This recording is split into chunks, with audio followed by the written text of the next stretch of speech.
Hi, good morning, good afternoon, or good evening. Welcome to Crime Busters 101. I post solved and unsolved and crime-related topic on a weekly basis and also true crime and murder documentaries, so if that's something that might interest you, please subscribe and hit that notification button. Every case is unique and will have you on the edge of your seat, so enjoy the videos and remember viewer discretion is advised on all my videos, and if you are commenting, please be kind. Thank you, stay safe. This is Halloween, the real Michael Myers, Stanley Stiers. Michael Myers is the terrifying killer from the Halloween movie franchise. Created by John Carpenter, he first appears in 1978 as a young boy who murders his sister, Judith Myers, only to return 15 years later to kill even more teenagers as he searches for the sister who got away. While some believe that Michael Myers is simply a work of fiction, others believe his character is based on a real person, a boy named Stanley Stiers. What will you choose to believe? Stanley Stiers was born in 1912 in Iowa. At the time, his parents were elated to have a happy and healthy little boy. Unbeknownst to them, however, there was a mischievous nurse working in the hospital nursery. After Stanley was born, she took him and swapped him with another baby, just for kicks. Baby hospital. Both families happily took their babies home, not realizing the mistake. But there was more bad to come. The other family was involved in a terrible auto accident on their way home from the hospital. Both they and the Stiers' real baby were killed. Not long after, the Stiers discovered that their baby was not their own. The nurse in the hospital was sent to prison, but that did little to help the family deal with the situation they found themselves in. They grew resentful of Stanley and began to drink heavily. They spent the majority of their time drunk and shouting at the young boy, locking him in his room, and trying to make him miserable as punishment for not being theirs. Then they had another baby, this time a little girl. They named her Susie, and she became their whole world. She was their princess, and they gave her everything she could ever want, while still treating Stanley like he was the bane of their existence. Susie picked up on it, and she too began to treat Stanley very poorly, often hitting or kicking him, and always yelling at him. In school, Stanley was often bullied for how he looked or how he behaved. His sister did nothing to help, often joining in when the other kids would tease or mock. He had no friends and got very poor grades. In 1923, when Stanley was 11 years old, all he wanted to do was go trick-or-treating like all the other kids. He had never been allowed to go, but his parents said no, yet allowed Susie to go to a Halloween party the night before Halloween. Little did they know, this would be the final straw.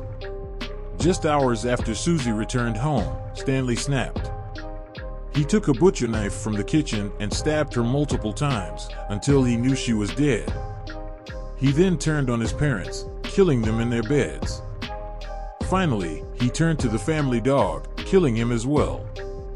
When Halloween came, he went trick-or-treating for the first time ever. Stanley Stiers. Of course, his bullies were still out there, and Stanley attacked and killed as many as he could without being seen.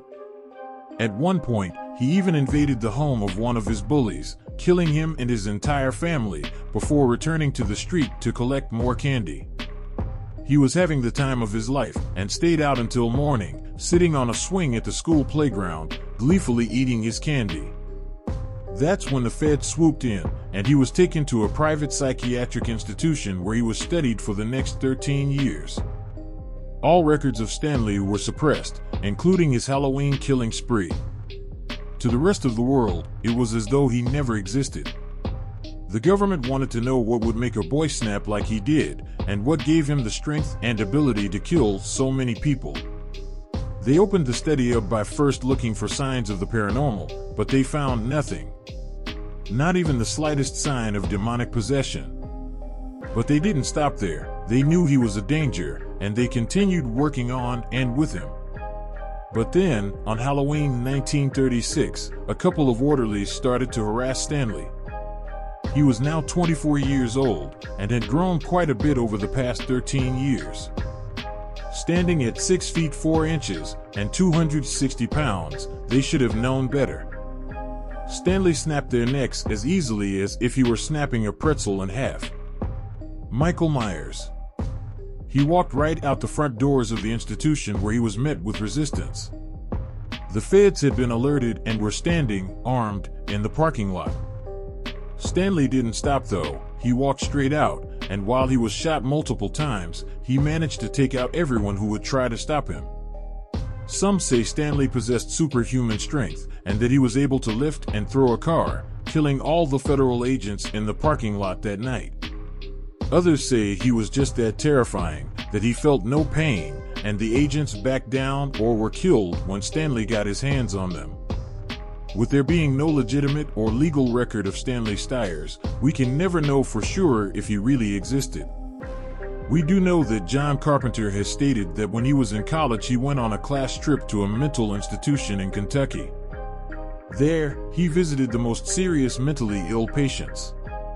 Among these was a young boy aged 12 to 13.